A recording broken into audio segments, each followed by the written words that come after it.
Reza, pembahasan kita malam ini kan soal emosi naturalisasi. Tapi sebelum kita bahas soal emosi naturalisasinya, saya ingin tanya dulu ke Bung Toel. Emosi nggak melihat jalannya pertandingan babak pertama tadi 1-0 untuk Gini? Saya nggak emosi.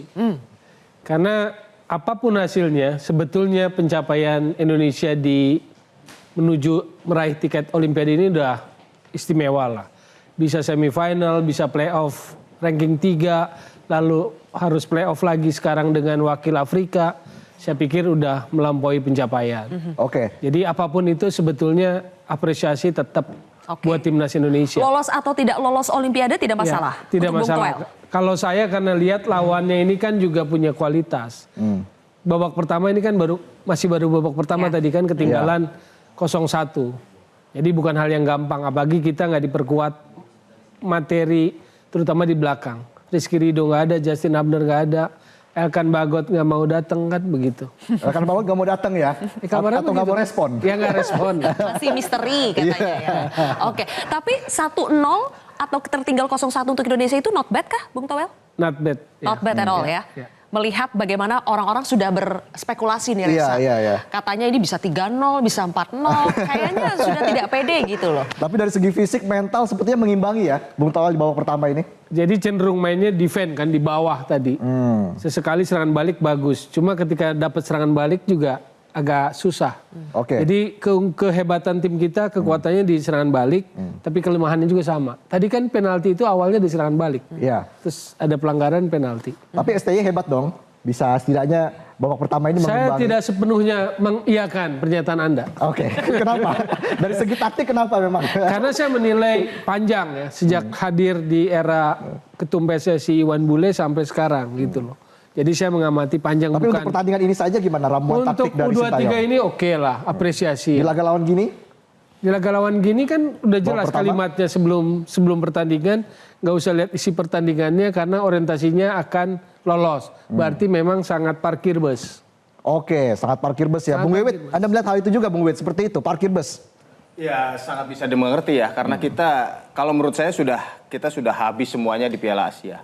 Mental kita, fisik kita, bahkan Sintayong sendiri mengakui bahwa waktu kita melawan Irak kita kondisinya para pemain itu udah habis. Jadi kita hanya berharap yang terbaik nanti apapun hasilnya. Saya setuju tadi dengan Bung Toel bahwa timnas U23 ini sudah pantas diapresiasi. Karena kalau saya melihat Olimpiade ini adalah Piala Dunia di level U23. Karena diikuti seluruh dunia, proses kualifikasinya hampir sama. Kita sekarang ada di playoff interkonfederasi. Itu kalau kita bandingkan dengan Piala Dunia 2022, kita ada di posisi di mana waktu itu Australia dan Peru yang main.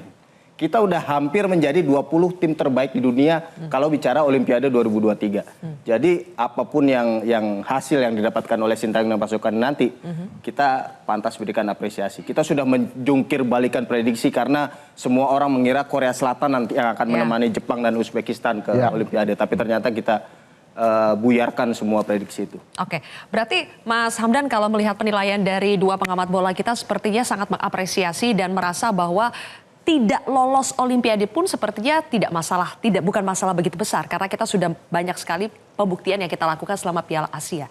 Tapi buat Kemenpora, buat pemerintah, apakah itu cukup puas sampai playoff dengan perwakilan dari Afrika tapi tidak lolos ke Olimpiade?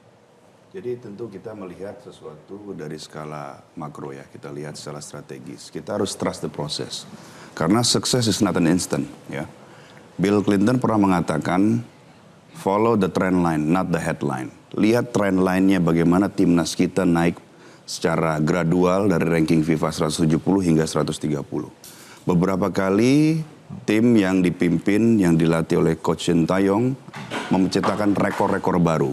Tembus Piala Asia U20, tembus Piala Asia U23, tembus Piala Asia Senior. Kemudian di Piala Asia juga mencapai prestasi yang sangat baik, tembus babak 16 besar.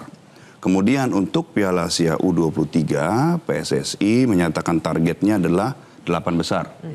Ternyata bukan hanya kita telah memenuhi target, tetapi kita masuk ke 4 besar, bahkan masih bertanding melawan Guinea hari ini. Berarti sudah melebihi ekspektasi. Dan saya setuju dengan rekan-rekan di sini bahwa ini suatu hal yang harus diapresiasi. Jadi kita harus puas apapun hasilnya nanti pertandingan Indonesia versus Guinea. mungkin salah satu hal yang penting kita catat di sini adalah ini adalah stepping stone for a better future. Ingat, tim yang bertanding hari ini adalah tim termuda di Piala Asia. Jadi sebetulnya room for growth-nya sangat tinggi. Kita belum melihat golden generation. Karena golden generation-nya sedang berlangsung saat ini. Sedang ditempa saat ini. Percayalah bahwa dalam waktu 2-3 tahun mendatang kita akan naik ke prestasi yang jauh lebih baik lagi. Dan di sini kita melihat prosesnya itu. Oke, Bang Hensat deh. Kalau gitu tanggapannya nih Bang Hensat terkait dengan progres yang dijalani oleh para pemain kita. Pak Erick Thohir, Ketua Umum PSSI mengatakan ini bisa jadi generasi emas Timnas Indonesia. Bang Hensat, tanggapannya seperti apa sejauh ini perjalanan Indonesia hingga akhirnya di babak pertama melawan Guinea, walaupun memang harus kalah 0-1 tapi masih ada babak kedua, masih ada peluang. Sejauh ini seperti apa tanggapannya? Gini, dalam sebuah pertandingan ya, pertandingan apapun itu, kalau sepak bola, ini kan ada dua sebetulnya keinginan para supporter gitu. Yang pertama adalah menang pertandingan, yang kedua juara. Nah, Sintayong ini belum nih juara. Dia baru menang pertandingan aja. Apakah itu mengobati rasa haus? Iya. Jadi di beberapa minggu belakangan ini mulai kita bicara tentang kok kita kalah ya. Sebelumnya biasa kalah itu. Lawan Thailand kalah, lawan Vietnam kalah, biasalah. Gitu ya. Sekarang mereka bukan di kelas kita, seperti itu. Kok kita sekarang menang dan terus kemudian begitu kalah kita menyesali itu. Dan itu jadi perbincangan kenapa ya bisa kalah. Sebetulnya kan yang menjadi rasa penasaran kita paling tinggi itu bukan level Piala Asia malah. AFF, Piala ASEAN. Kita sebagai runner up terbanyak ya Bung ya. Terpaling sering runner up-nya. Menang sih enggak gitu. Nah dengan kali ini kan harapan pertama saya nih ya. Itu minimal ada juaranya lah kita. Piala AFF kayak gitu. Minimal bisa kesebut dalam sejarah sebagai juara. Nah memang menang dan juara ini dua hal yang berbeda. Menang itu ternyata buat supporter timnas itu sudah hal yang luar biasa. Itu yang menurut saya mestinya sabar dulu gitu. Nanti kalau udah juara baru kita win. Oke, jadi maksudnya euforianya jangan terlalu berlebihan atau seperti apa nih? Ya mungkin karena rasa kehausan kita jarang menang waktu itu ya. Jadi begitu menang satu kali aja itu hal yang luar biasa. Menang lawan Korea Selatan kan hal yang luar biasa tuh. Bahkan Bung Toel dan Bung Dwi ini juga pernah menyebutkan bahwa ini jangan-jangan kita sudah final nih.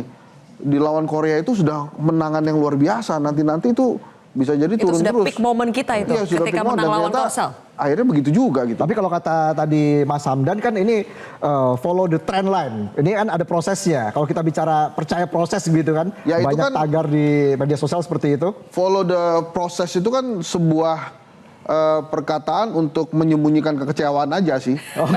Kita lihat aja prosesnya gitu. Tapi kan nggak menang-menang gitu. Timnas kita tuh kurang apa gitu. Paling sering masuk di final AFF. Tapi juara juga enggak gitu kan. Kan nanggung gitu. Jadi itu pernyataan-pernyataan menghibur saja ya? Gimana tuh Mas Hamdan? Begini ya, not every single competition is created the same. Tidak setiap kompetisi itu sama. Brazil tidak pernah menang Gold Cup. Tapi dia menang Piala Dunia. Kenapa? Karena Brazil tidak peduli terhadap Gold Cup. Kalau saya disuruh milih juara Piala AFF dengan kualifikasi Piala Dunia, saya pilih kualifikasi Piala Dunia. Ataupun saya pilih kualifikasi untuk Olimpiade. Karena levelnya lebih tinggi. Yang duduk di stadion juga berbeda. Kita bisa 4-3 besar. Ya, perebutan juara ketiga di U23. Itu menurut saya lebih tinggi daripada memenangi Piala AFF. Karena itu Southeast Asia. And then in AFC Under-23, we are fighting against South Korea. We are fighting against Saudi Arabia, Uzbekistan. Ini adalah powerhouse-nya Asia gitu loh. We are in the big games now. Ada sependapat dengan itu, Bung Toel? Tidak sependapat. Kenapa tuh? Ya karena begini, dalam sepak bola itu ada tahapannya, stepping stone, milestone gitu loh. Kita betul di U23 pencapaian luar biasa. Tetapi yang diukurkan adalah ada yang menyesatkan lah belakangan ini menurut saya, termasuk pandit-pandit yang ngomong, yang menurut saya sih seolah-olah jadi buzzer itu, bahwa AFF itu jangan prioritas. Memang tidak ada yang bilang ASEAN itu prioritas. Kita ingin ke level yang lebih tinggi. Tapi yang mau ambil dulu itu untuk memastikan kalau kita pakai mahkota itu clear. Kamilah mahkota Asia Tenggara gitu loh. Kami nggak takut lagi sama Vietnam, kami nggak takut lagi sama Thailand. Kenapa itu? Thailand sudah melakukan itu. Tapi ketika dia mau ambil Asia ternyata nggak mudah. Itu kan perjalanan sepak bolanya nih. Thailand itu untuk juara Asia Tenggara mahkota raja itu sudah dapat. Mereka juga sama targetnya, ingin di Asia lolos jadi salah satu wakil Asia ke Piala Dunia. Tapi itu proses yang nggak mudah. Artinya kalau kita belum juara, pakai udah ngomong ketinggian di sini kan nggak lucu juga. Oke, jadi harus Tapi ada jangan ukurannya diplesetin, juara. termasuk oleh para pandit yang mungkin buzzer, ini bukan target dengan prioritas. Siapa yang bilang AFF prioritas gitu loh? Prioritas tentu harus lebih tinggi, tapi itu harus ambil. Kalau kita memang jago gitu loh. Oke, akhir tahun ini ya. Soal proses juga harus kita analisis secara sepak bola. Naturalisasi itu adalah proses atau apa gitu yang dimaksud proses sepak bola. Oke, sebelum kita bahas soal naturalisasi, ini sudah emosi sepertinya sesuai dengan topik kita pada hari ini. Padahal baru ngebahas babak pertama lawan gini dulu. Makanya, coba nanti Bang Iqbal ditanggapi dan juga Mas Hamdan untuk dijawab tadi pernyataan dari Bung Toel, tapi kita harus jeda terlebih dahulu pemirsa, tetaplah di Kontroversi.